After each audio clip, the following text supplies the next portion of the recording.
Estou lendo acerca de 1 Samuel, o capítulo é o 6, e os preparativos, letra A. Os filisteus estavam fartos após 7 meses. Eles precisam se livrar do seu problemático troféu. Sacerdotes e adivinhadores dizem que, se for devolvido a Israel, deve ser acompanhado por uma oferta pela culpa. A oferta de reparação, de Levítico 5:6, a oferta apropriada seriam modelos de ratos e tumores. Alguns estudiosos sugerem que os ratos teriam sido uma segunda praga isolada da primeira, mas o versículo 4 diz: a mesma praga atingiu vocês e todos os seus governantes. Mas os modelos lembram Números 21.4, em que uma serpente de bronze foi feita para atenuar os efeitos de uma praga de serpentes.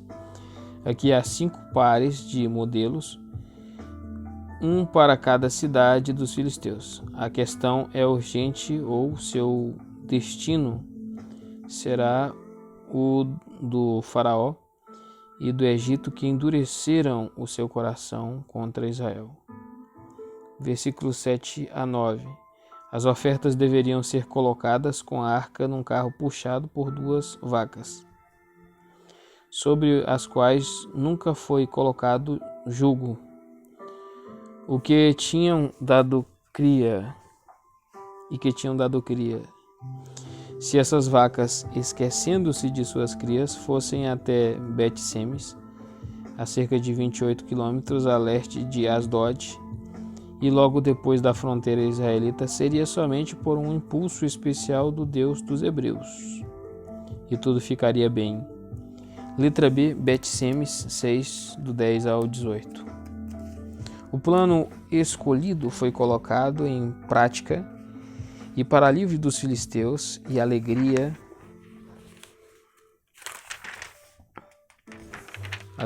dos israelitas, as vacas foram diretamente para Bet-Semes, mantendo-se na estrada e mugindo por todo o caminho. Versículo 12. Sendo este um sinal de sua relutância em deixar os seus bezerros. Os governantes filisteus eram espectadores muito interessados no que estava acontecendo. Versículo 13 a 15.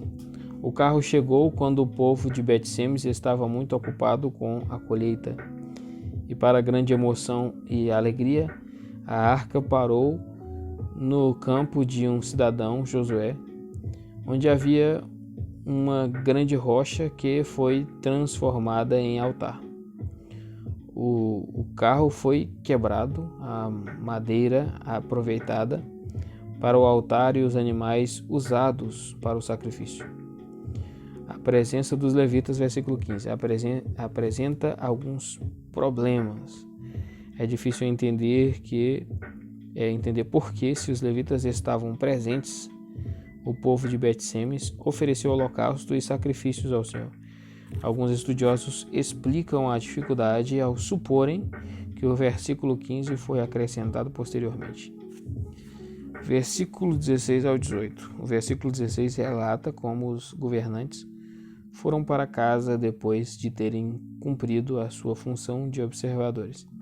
Os versículos 17 e 18 estão em forma de resumo. Não é necessário identificar uma contradição entre os 5 ratos de ouro do versículo 4 e o número, conforme o número das cidades fortificadas, como os povoados do campo. Uma cidade e suas ideias são muradas, ou uma cidade e o seu território adjacente é com frequência considerada uma unidade. Mal Klein, página 81. O fato de que a rocha de Josué ainda existia nos dias do autor, versículo 18, tem sido deduzido como evidência de que o relato é história e não folclore. Letra C aqui é Kiriat Jearim, 6 do 19 ao 7.1. Israelitas e filisteus precisam aprender que é perigoso manusear coisas sagradas irrefletidamente. Versículo 19. Deus feriu alguns dos homens de Bet-Semes, matando 70 deles por terem olhado para dentro da arca do Senhor. Driver diz que a preposição para dentro, na verdade, significa em ou para. A ofensa foi o olhar irreverente da curiosidade indolente. MC Kane sugere bocejaram. Na nota de rodapé da NVI diz: a maioria dos manuscritos do texto massorético e a Septuaginta dizem 50.070. Mas de qualquer forma, a Septuaginta não pode estar correta, visto que limita os mortos a uma família, os filhos de Jeconias. Além disso, esse elevado número certamente é maior do que toda a população de Bet-Semes. Joséfo diz 70 e parece razoável aceitar este número. A RSV pressupõe que os 50.000 são um acréscimo de uma fonte não identificável. Diz provavelmente é melhor ler: ele feriu 70 homens, havendo ali 50.000 homens. A lição é clara: a morte de 70 homens adultos de uma pequena comunidade foi um castigo temível. Assim como os filisteus, os israelitas também precisam reverenciar a presença de Javé, seu Deus. Tomados de temor e terror, pediram aos seus vizinhos de Kiriat Jearim que os aliviassem dessa responsabilidade. A arca foi levada para lá, para a casa de Abinadab, cujo filho Eleazar tornou-se o seu guardião. 3 Samuel e Saul 7.2 a 15:35. 1 Samuel, o juiz de Israel, 7 do 2 ao 17. Durante os eventos dos 3 capítulos anteriores, Samuel permaneceu nos bastidores. Agora, 20 anos depois, ele volta ao centro dos eventos. Versículo 2, muito tempo. Driver Notes, página 61. Os dias se multiplicaram e se tornaram 20 anos, fazendo alusão a uma formulação semelhante em Gênesis 38:12. Israel agora lamentava-se após o Senhor. Nota de rodapé da NVI.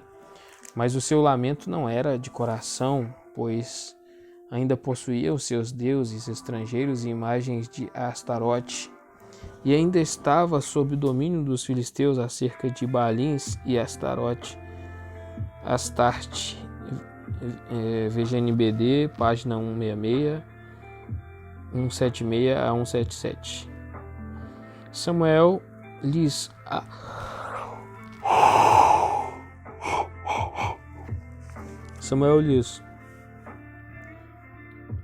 apontou o caminho da libertação e da volta para Jessé. Versículos 5 a 11.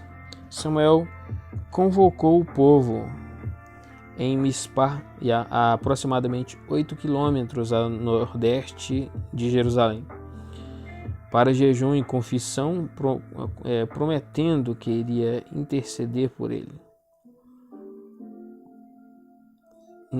Versículo 6. Tiraram água e a derramaram perante o Senhor, em ritual que encontramos somente aqui no Antigo Testamento, 2 Samuel 23:16. A maioria dos comentaristas parece concordar que isso não era uma oferta de bebida, mas um símbolo da renúncia aos seus atos pecaminosos. Alguns estudiosos têm tentado associar isso ao ritual posterior de derramar água na festa das cabanas, João 7,37. O que o texto quer nos dizer é o seguinte: foi em Mispá que Samuel liderou os israelitas como juiz. Quando os filisteus ouviram falar da Assembleia começaram a exigir as suas tropas, levando os israelitas a suplicar com mais intensidade que Samuel clamasse pelo povo. Ele realizou então o sacrifício de um cordeiro, cujo ato foi interrompido pelo ataque dos filisteus. Uma tempestade de trovões lançou os agressores em grande confusão. Eles fugiram e Israel os perseguiu até Bet-car, um local ainda não identificado. Versículo 12 a 14. Samuel celebrou a intervenção de Javé por meio de uma pedra, a pedra da ajuda, que foi erigida entre Mispá e Sem. A RSV traz Jeshana, seguindo a Septuaginta, e a Siríaca, 2 Crônicas 3:19, que ele chamou Ebenezer, dizendo: até aqui o Senhor nos ajudou. Esse não pode ser o Ebenezer de 4.1, que é distante demais de Mispá. A debandada dos filisteus foi completa. Nunca mais iriam importunar Israel nos dias de Samuel. E Israel reconquistou o território perdido. Foi Deus quem restringiu os filisteus, como também os amorreus. Versículo 14, ou cananeus. Versículo 15 a 17. A posição de Samuel como Saul foi estabelecida. O ideal teocrático foi realizado sob Javé.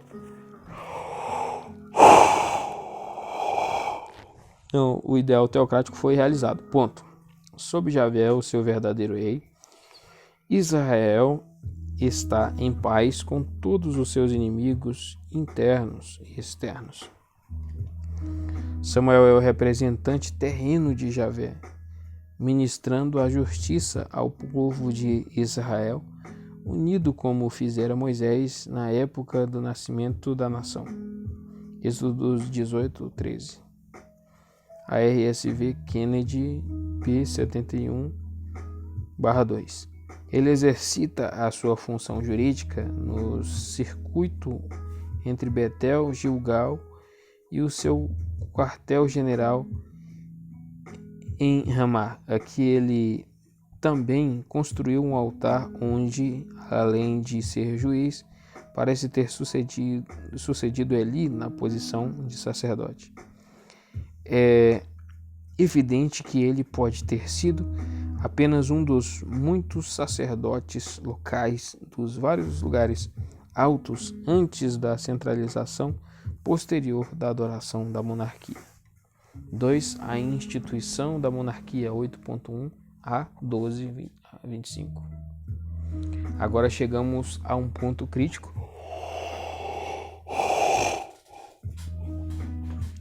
da história.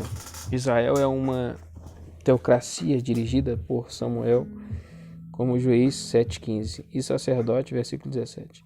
Para garantir a sucessão após a sua morte, ele designou seus filhos como sucessores, mas eles não eram apropriados para essa missão, e o povo usou esse fato como pretexto para exigir um rei, como todas as outras nações. Oséias capítulo 8-12.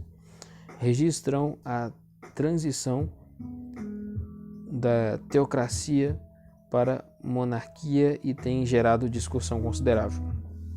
Grande parte dos escritos do Antigo Testamento é composta de diversas fontes, mas aqui temos muitos críticos.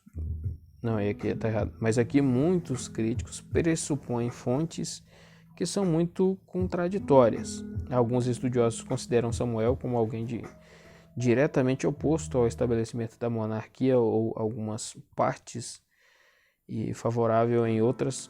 Outro critério para distinguir as fontes e o retrato do próprio Samuel: ora ele é um líder nacional, ora se alega que ele é um vidente e adivinho local.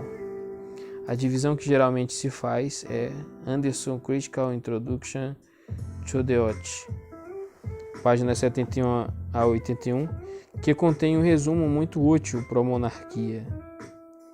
Antimonarquia 7.2, 8.22, 12 do 1 ao 25, etc. Embora reconhecendo que a maioria dos livros, texto e comentários adotam esse ponto de vista, precisando fazer algumas observações.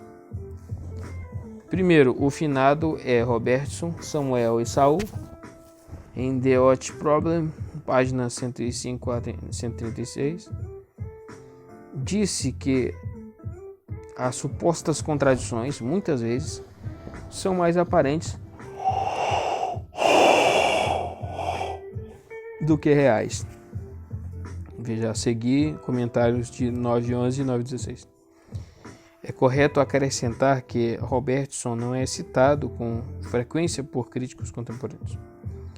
Não podemos omitir de fato que os relatos da origem da monarquia concordam em alguns pontos importantes.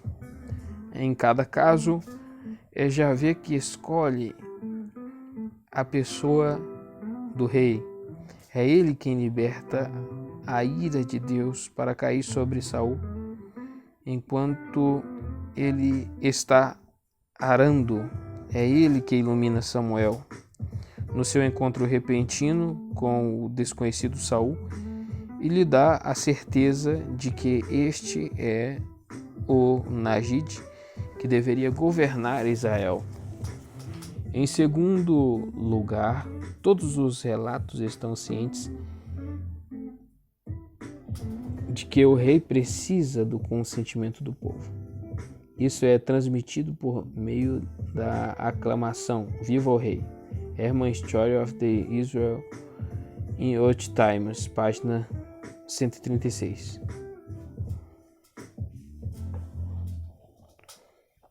Número 3, acerca da datação das fontes, J. Bright, A Story of Israel, página 167, comenta: é insano descartar a última dessas narrativas como um reflexo da experiência amarga subsequente com a monarquia, como muitos têm feito. Herman, página 106, acrescenta: é impossível considerar históricos os textos que criticam Saul e o seu reinado, e são históricos os outros textos. Não podemos nem desconsiderar na tentativa de traçar o curso dos eventos, nem usar o outro de forma indiscriminadamente com o mesmo propósito. Um resumo muito útil dessa questão pode ser encontrado em D.F. Payne, The Institution of the Monarchy, a instituição da monarquia, né? Página 316 e 317. Letra A. O povo exige um rei. 8, do 1 ao 22. Versículo 1, 9. Os filhos de Samuel repetiram o padrão dos de Eli. Não andaram em seus caminhos. Eles se tornaram gananciosos, aceitaram o suborno e pervertiam a justiça. Versículo 3. Mesmo assim, Samuel os designou como seus sucessores juízes. Isso foi demais para o povo, que aproveitou a oportunidade para exigir um rei à semelhança das outras nações. Versículo 5. Embora McCain, página 65, diga que entre as nações seja preferível, significando prover liderança eficiente e real no mundo hostil. Samuel, perplexo diante da existência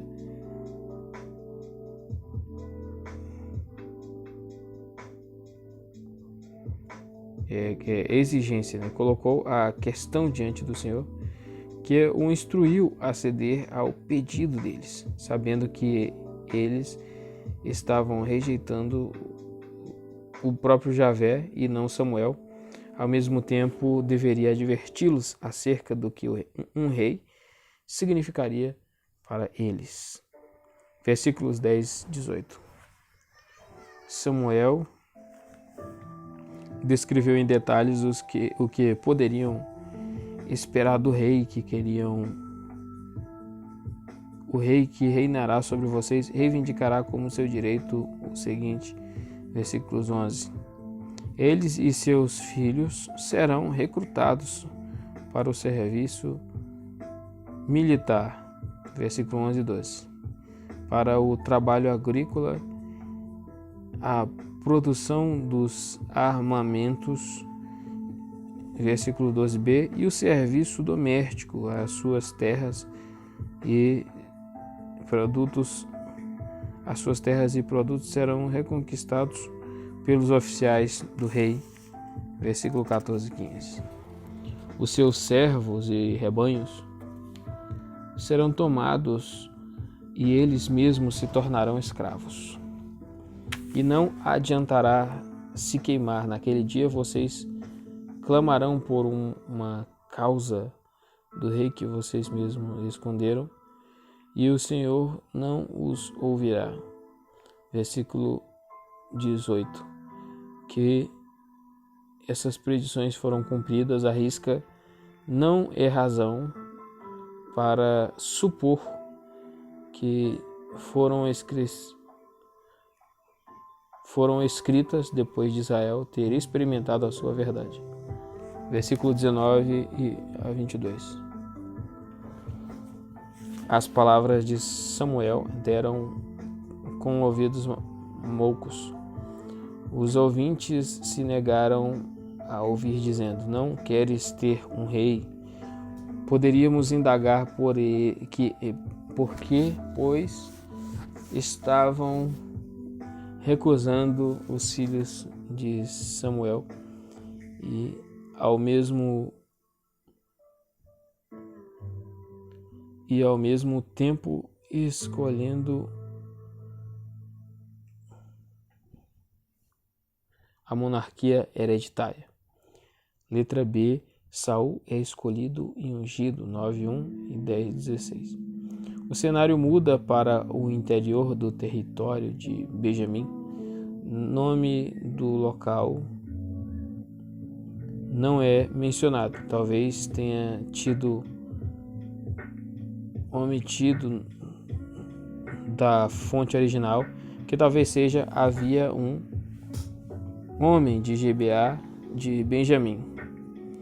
Kennedy, página 77, assim também David F. Payne, NBC 3, editora, página 291.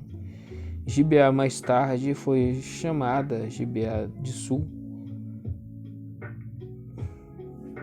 Gibeá de Saul, diz do Sul, 11:4. O pai de Saul foi Quis, cuja genealogia é traçada por 4 gerações anteriores. Até a filha Quis era um rico e influente. Varão alentado em força, AEF, homem poderoso. Assim, a nova dinastia seria escolhida da menor tribo, não uma das grandes rivais, Judá e Efraim. Um rei de qualquer uma dessas duas teria suscitado os elementos mais amargos na outra. Saul é descrito em termos extraordinários. Ele era um jovem de boa aparência, sem igual entre os israelitas, suplantando todos em aparência e estatura.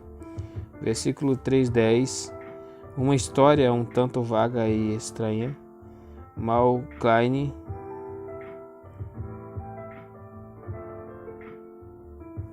página 93. Saul e o seu servo foram enviados por Quis para encontrar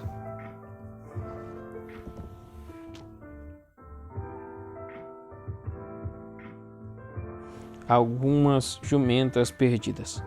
Foram pela região montanhosa de Efraim, Salisa, Saalim e o território de Benjamim, até que chegaram a Zuf, a região de Samuel, distante talvez de 30 a 40 quilômetros, mas sem sucesso. Saul estava pensando em desistir.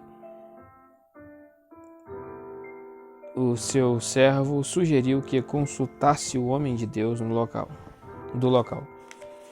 Versículo 6, Saul consentiu, mas levantou a questão da taxa a ser paga.